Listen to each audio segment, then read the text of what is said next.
Oke, teman-teman, kali ini kita akan mencoba membandingkan multi-layer perceptron dari sklearn dan dense neural network dari TensorFlow untuk melakukan prediksi eh, jumlah insurans yang harus dibayarkan berdasarkan data diri seseorang. Nah, eh, langsung saja kita mulai. Nanti akan saya jelaskan konsepnya bagaimana. Intinya pada awalnya kita butuh package berikut ini: Pandas untuk membaca datanya, kemudian Matplotlib untuk memplot data kita dan juga hasil training kita, terus Matrix kita untuk kita melakukan evaluasi, dan selanjutnya preprocessing untuk melakukan preprocessing terhadap labelnya kita atau terhadap datanya kita, tidak hanya label. Kemudian ada model selection agar kita bisa bagi datanya menjadi data training dan data testing.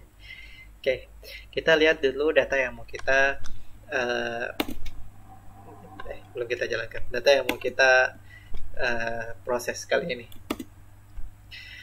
Nah, jadi data kita itu ada data berdasarkan yang memiliki kolom umur, seks, BMI atau body mass index, kemudian jumlah anak seseorang, apakah dia perokok atau bukan, dan regionnya itu di mana. Nah, data ini data dari Amerika, jadi berdasarkan region yang ada di Amerika.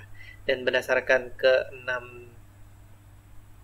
keenam data diri ini, kita akan coba memprediksi nilai charges, nilai insurans yang harus dia bayar untuk orang dengan data diri berikut ini.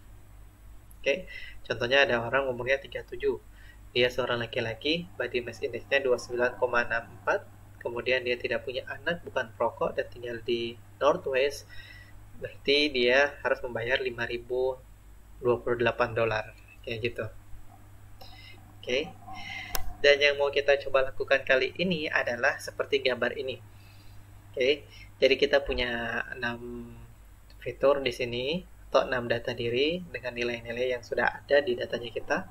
Kemudian kita akan coba inputkan ke 100 unit 100 unit neuron dan hanya satu layer aja supaya kita bisa prediksi nilai chargesnya. Oke, nilai yang harus dibayarkannya. Oke. Nah, dalam video kali ini intinya kita akan belajar dua hal yang paling penting.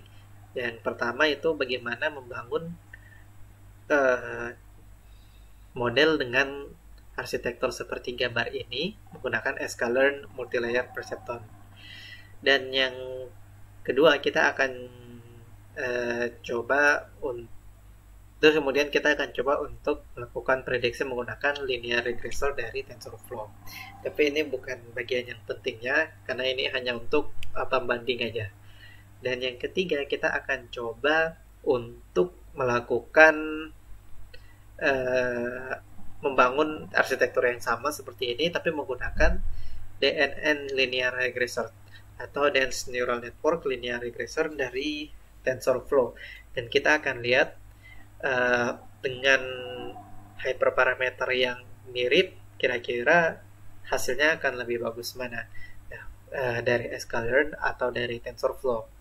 Nah, sebenarnya banyak yang membahas tentang banyak yang membahas sendiri di tulisan tersendiri atau di video tersendiri tentang multi-layer perceptron, dan di tulisan tersendiri atau video tersendiri tentang DNN dari TensorFlow. Tapi di sini kita akan coba membandingkan kira-kira dengan nilai hyperparameter yang mirip-mirip hasilnya akan lebih bagus yang mana, ataukah hasilnya bakal sama kayak gitu. Oke, so kita mulai membangun arsitektur kayak gini menggunakan cara yang pertama, yaitu menggunakan multi-layer perceptron dari sklearn. Yang pertama yang harus kita import adalah kelas neural network, kelas MLP regressor dari neural network. Oke. Terus kemudian kita pisahkan antara data dan labelnya. Jadi kita ambil nilai-nilai fitur yang penting saja. Kemudian labelnya kita juga pisahkan. di satu variabel tertentu dengan nama label. Oke. Nah,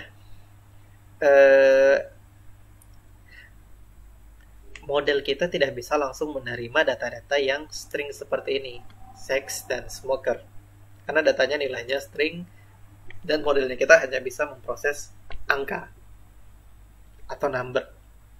Jadinya string ini harus kita ubah ke dalam bentuk angka-angka. Bisa saja female 0, male 1. Terus kemudian smoker 1, non-smoker nilainya 0. Kayak begitu. Nah, teman-teman bisa coding ini secara manual atau menggunakan package yang sudah disediakan oleh sklearn, namanya label encoder. Oke. Kita jalankan, kita buat instance-nya dulu. Kemudian kita definisikan kolom apa saja yang mau kita ubah, sex, smoker, dan region. Oke.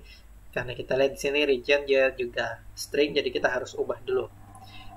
Mungkin kita kasih nomor 1 untuk region A, nomor 2 untuk region B, kayak gitu. Nah, kemudian untuk mengapply-nya pada ketiga kolom ini sekaligus, hanya kita perlu lakukan hanya dengan satu baris ini saja, dengan pandas. Kita bisa apply fungsi yang kita inginkan terhadap kolom-kolom pada data frame tersebut. Oke, kita apply. Oke, jadinya seksnya female-nya 0, male-nya 1. Kemudian kalau dia smoker nilainya 1 di sini, kalau dia non-smoker nilainya 0. Kemudian yang 3 ini tadi apa nih di atas? Southwest. Berarti kalau orang tersebut tinggal di Southwest-nya kita ganti dengan angka 3. Nah, karena nilai-nilainya ini sudah kita ganti dengan angka, maka bisa kita proses. Kita bisa lakukan perhitungan komputasi matematika lah, kayak begitu. Oke, datanya ada 1337 baris. Sekarang kita mau cari tahu setelah kita bikin model yang di atas ini tadi, arsitektur yang ini tadi, nanti kita evaluasinya gimana caranya supaya kita tahu kalau modelnya kita ini nilai performance-nya bagus atau tidak. Jadi kita harus split dulu datanya menjadi data testing dan training. Bisa pakai kelas yang sudah disediakan oleh sklearn namanya train test split. Kita hanya inputkan datanya yang 6 kolom ini, kemudian labelnya, nilai charges-nya, kemudian test size-nya. Di sini isinya nilainya 0 sampai 1. Di 0,3 ini berarti 30% dari 1338 ini kita pakai sebagai dataset. Random state 2020, terserah ini random state ini intinya agar kalau kalian jalanin lagi skripnya ini, dia akan split datanya berdasarkan kerandoman yang sama. Jadi pada dasarnya dia tetap random, cuma ketika kita jalankan ulang-ulang lagi, dia akan menghasilkan kerandoman yang sama. Menghasilkan hasil splitnya itu sama. Oke. Jadi kita punya 900 baris untuk data training dan 400 baris untuk data testing. Nah, untuk membuat multilayer perceptron di neural network, tinggal import package ini. Nah, kemudian kita bikin instance kelasnya, embedded progressor. Kemudian kita karena proses yang kita ingin lakukan di sini adalah prediksi nilai insuransinya itu, dan nilai insuransinya itu berupa nilai regresi. Jadi ada baiknya kita tidak perlu taruh activation function. Jadi kalau kita tidak ingin taruh activation function di situ, kita hanya perlu taruh identity. Oke. Identity ini maksudnya modelnya kita tidak menggunakan activation function tertentu. Dan coba max iterationnya kita tes 10.000 aja. Nah, enaknya pakai sklearn ini, kita bisa set maksimal iteration. Jadi walaupun kita set maksimal iterationnya 10.000, tetapi jika sebelum 10.000 itu sudah convergence modelnya, maka dia bisa otomatis stop kayak gitu. Verbosnya true, kita tunjukkan hasil maksudnya proses trainingnya, kemudian kita lakukan fit terhadap data training, jalankan. Nah, kemudian setelah itu kita akan cek performance-nya. Nah, cek performance-nya itu bisa pakai fungsi score yang sudah disediakan. Nah, fungsi score-nya ini dia otomatis pakai nilai R-square. Kenapa? Karena kita sudah definisikan reg ini dia instance dari kelas MLP regressor. Dan kelas MLP regressor itu dia sudah otomatis ambil nilai ambil R-square sebagai matrix untuk evaluasinya. Oke, nilainya 73%. Nilainya 0,73 nilai R-square-nya. Coba kita lihat proses trainingnya.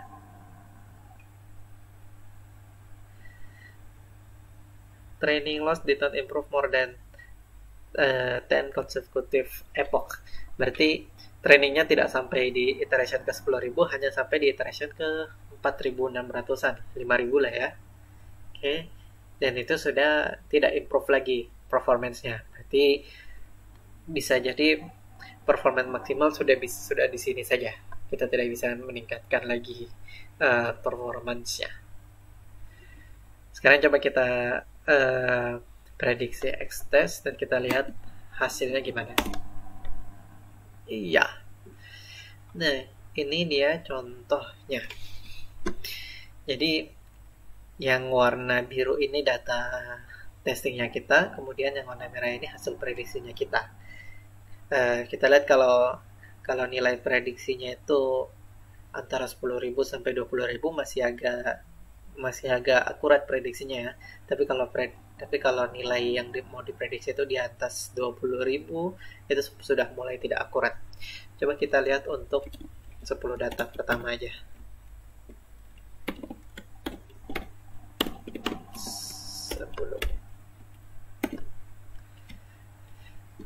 Oke, untuk data testing ke 0 lumayan ya, prediksinya hampir mirip. Untuk data testing kedua agak kepisah ya. Untuk data testing data testing ke 1 dan ini untuk data testing kedua. Untuk data testing ke 6 dan 7 nih mirip banget nih hasil prediksinya. Yang jauh itu kalau dia semakin ke atas kayak untuk data ketiga nih. Oke, ini dengan multi-layer perceptron dari sklearn. Kedua, sekarang kita coba dengan linear regressor dari TensorFlow. Oke, keep in mind, perlu teman-teman ketahui bahwa linear regression ini dia arsitekturnya bukan seperti ini ya, karena dia bukan neural network. Jadinya karena dia regressor dan dia bukan neural network, jadinya ya seperti itu. Kita hanya akan pakai ini untuk membandingkan, untuk lihat nilainya saja bagaimana. Kita pisahkan data dan labelnya. Nah, kenapa saya pisahkan lagi data dan labelnya? Karena untuk melakukan regresi di TensorFlow tadi, kalau di sklearn data ininya data yang female, male, kemudian yes, no, southwest, northwest, ini kan kita pisahkan, kita proses dengan sklearn dengan fungsi label encoder tadi. Nah, tapi kalau di TensorFlow ada fungsi lain yang memungkinkan kita untuk melakukan hal tersebut.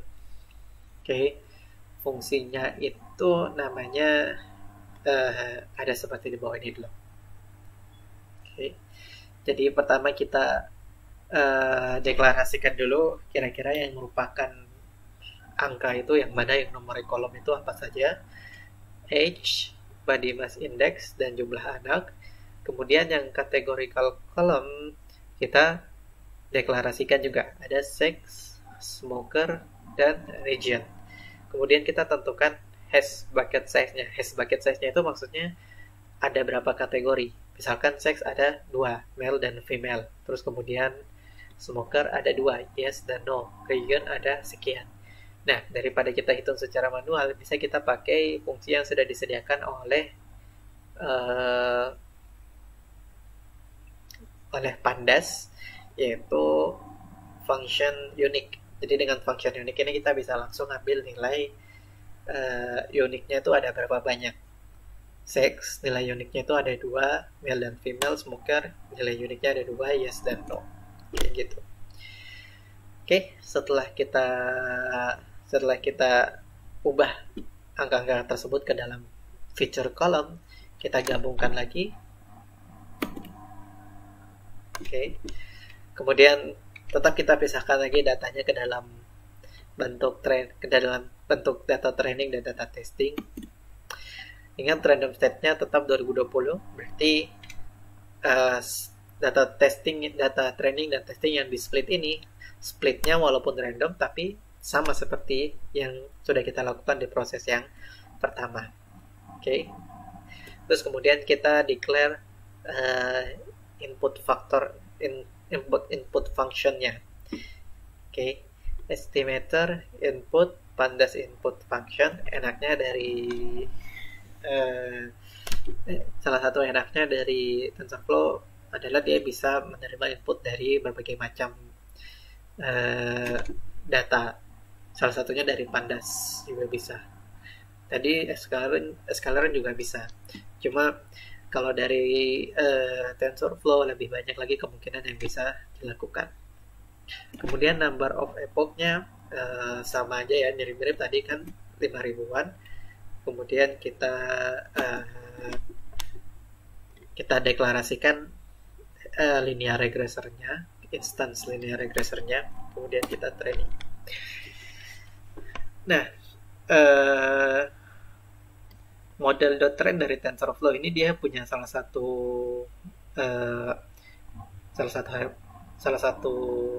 apa istilahnya ya, variabel di sini, yaitu variabel steps. Teman-teman bisa mendeklarasikan ini nilainya sekian, atau teman-teman bisa deklarasikan lewat sini number of epoch. Number of epoch 5.000 kan berarti dia akan mengiterate seluruh data yang ada itu sebanyak 5.000 kali. Nah, kalau teman-teman mau ngisinya dengan nilai step, berarti dihitung saja 5.000 epoch dengan datanya teman-teman itu kira-kira butuh berapa banyak step. Tentunya tidak 5.000 ya nilainya, tentunya lebih banyak, mungkin sekitar 30.000-an lah. Oke. Nah, si training ini udah step berapa nih? Step 18.000. Oke. Sambil nunggu training, kemudian kita siapkan juga estimator input untuk data testingnya kita. Oke. Untuk data testing kita tidak perlu sediakan labelnya karena kita mau prediksi nilainya. Nah, kemudian supaya kita bisa dapat nilainya, sayangnya prosesnya ini agak sedikit manual kalau di TensorFlow ya. Nilainya kita bisa dapat dari memanggil model.predict. Kemudian kita paste nilai input function-nya. Kemudian kita simpan dalam list lagi yang lain kayak gitu. Setelah itu kita lihat nilai skornya pakai R, karena kita mau coba membandingkan hasilnya gimana dengan MLP yang sebelumnya tadi. Jadi kita tetap pakai R square untuk mengevaluasi datanya kita ya. mengevaluasi modelnya kita maksudnya. Kita evaluasi. Wah, R-square-nya nilainya minus 0,3, berarti sangat buruk sekali ya. Nah, kita lihat nih prediksinya tidak karu-karuan. Datanya overfitting, datanya di bawah saja ini. Coba kita lihat kalau untuk 10 nilai pertama kayak gimana.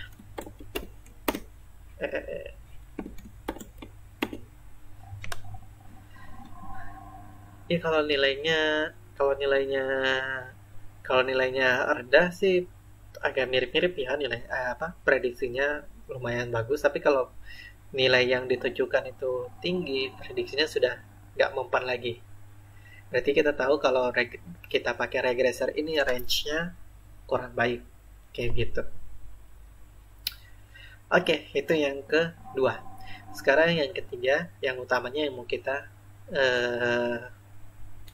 bandingkan dengan MLP-nya sklearn, yaitu dense neural network. Ya, bukan deep neural network ya, dense neural network. Nah, tadi di linear regressor itu kita sudah definisikan feature column, categorical column dengan hash bucket untuk data-data kita yang berupa nilai kategorikal, sex, worker, dan region. Nah, cuma kalau kita pakai DNN linear combiner regressor, itu kita harus ubah fitur-fitur tersebut ke dalam bentuk embedding. Jadi kita harus bikin embeddingnya lagi. Jadi cara bikin embeddingnya itu kita tinggal panggil saja fungsi embedding column dan kita paste nilai sebelumnya tadi yang sudah kita bungkus dengan hash bucket tadi. Oke. Jadi kita panggil feature column embedding, kemudian kita paste nilai sex yang sudah sex, smoker dan region yang sudah kita bungkus dengan kategorikalnya categorical with hash bucket tadi. Setelah itu kita kita build lagi feature columns-nya supaya bisa kita panggil ke model. Nah, tadi di atas supaya tidak scroll ke atas lagi ya, sudah saya simpan di sini nilai-nilai hyperparameter dari MLP-nya sklearn. Dan sekarang kita coba dengan nilai yang sama atau mirip-mirip lah. Number of epoch-nya kita taruh 5000 aja. Kemudian tidak semua fitur akan tidak semua hyperparameter akan kita samakan ya. Kita samakan saja nilai hyperparameter yang penting-penting, misalkan kayak optimizer. Oke, kita pakai Adam optimizer karena ini mirip saja dengan sebenarnya tidak terlalu mirip, cuma di MLP itu tidak tidak terlalu persediaan nilai optimizernya itu terbatas. Oke. Optimizernya itu ini nih, solver Adam optimizer. Dan karena ini regressor, kalau di activation itu kita mesti taruh activation sama dengan identity. Di TensorFlow ini kita tidak perlu taruh lagi. Oke. Jadi kita solvernya ini kita pakai Adam optimizer, kita samakan dengan ini, kemudian learning rate-nya kita samakan juga. Apalagi beta 1 dan beta 2 kita samakan, epsilonnya juga sama. Sudah itu, kemudian hidden unitnya kita samakan 100 unit. Oke. Nah, terus sisanya bagaimana? Sisanya kayak momentum, no iter, no change, terus nester of momentum dan seterusnya ini kita biarkan TensorFlow saja yang menghandle dan kita lihat kira-kira hasilnya bakal lebih bagus atau tidak, kayak gitu. Oke. Ada optimizer, kemudian kita instance, kita panggil estimatornya DNN linear combined regressor, Kemudian kita declare hidden unitnya berapa, 100 hidden unit. Kemudian inputnya berupa fitur columns tadi, ada 6 fitur column. Kemudian optimizer. Oke, kita train. Saya ulangi lagi tadi ya, karena pas training tadi agak macet-macet videonya, jadinya saya mesti ulangi lagi. Tadi trainingnya sudah saya jalankan, kemudian saya sudah prediksi, dan nilai R-square-nya 0,81, lebih tinggi daripada nilai R-square-nya multilayer perceptron di sklearn. Nah, kalau kita coba prediksi, ketika untuk data nomor 2 nih nilainya pas banget ya, hasil prediksinya. Tadi saya belum tunjukkan nilai yang fullnya, tapi dilihat kalau sekilas mirip-mirip dengan prediksinya multilayer perceptron dari sklearn tadi. Karena juga nilai R-square-nya 0,81 dan 0,73 tadi ya perbedaannya. Jadi itu teman-teman, ada peningkatan untuk nilai R-square-nya. Perlu teman-teman ingat juga tadi hanya ada beberapa parameter yang hyperparameter yang kita edit, kayak learning rate, beta 1, beta 2, epsilon, dan solvernya atau optimizernya. Sisanya kita sudah biarkan TensorFlow untuk menghandle bagian itu. Dan ternyata untuk contoh kasus data kali ini, TensorFlow menghandle lebih baik daripada sklearn untuk contoh kasus ini ya. Bisa jadi untuk contoh kasus lain hasilnya lebih bagus pakai multilayer perceptron MLP dari sklearn. Nah, perlu teman-teman ingat bahwa pakai sklearn untuk bikin model kayak gini itu simple, tinggal kita fitkan datanya saja, sudah selesai. Cuma terkadang kita perlu kombinasikan lagi model seperti ini dengan model-model yang lain. Nah, di situ pentingnya TensorFlow. Oke, sampai ketemu di video-video yang lain.